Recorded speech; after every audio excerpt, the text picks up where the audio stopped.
But my publisher came to me and he said, "Stan, I want you to come up with another superhero." So I said, okay, I went home and I saw a fly crawling on the wall. And I said, hey, if I could get a superhero that could stick to walls and crawl on them, man, that would be cool. So I thought that was good. Now I needed a name. So I said, well, let's see, Fly Man, Mosquito Man.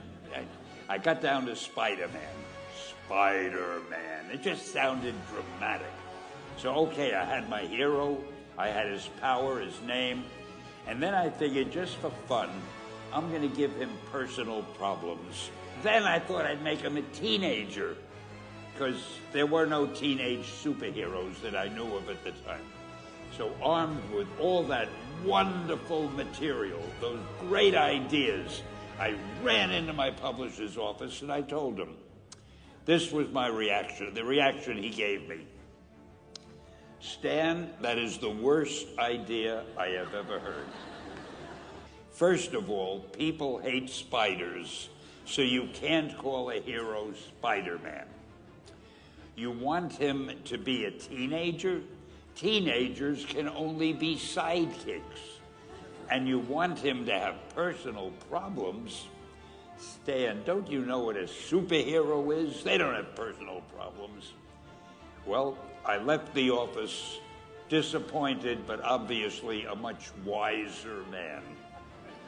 And I couldn't get Spider-Man out of my system. So we were about to kill a magazine. I think it was called Amazing Fantasy. Just to get it out of my system, I put Spider-Man in Amazing Fantasy, featured him on the cover, forgot about it.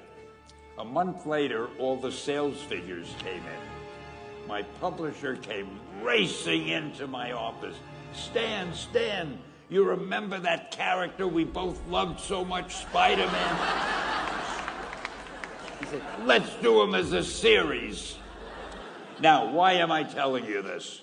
If you have an idea that you genuinely think is good, don't let some idiot talk you out of it. That doesn't mean that every wild notion you come up with is going to be genius, but if there is something that you feel is good, something you want to do, something that means something to you, try to do it. Because I think you can only do your best work if you're doing what you want to do, and if you're doing it the way you think it should be done. And if you can take pride in it after you've done it, no matter what it is, if you can look at it and say, I did that, and I think it's pretty damn good. That's a great feeling. Just do your thing, do it as well as you, that's the important thing. Don't shirk. Whatever you do, give it your best shot. You'll be glad you did.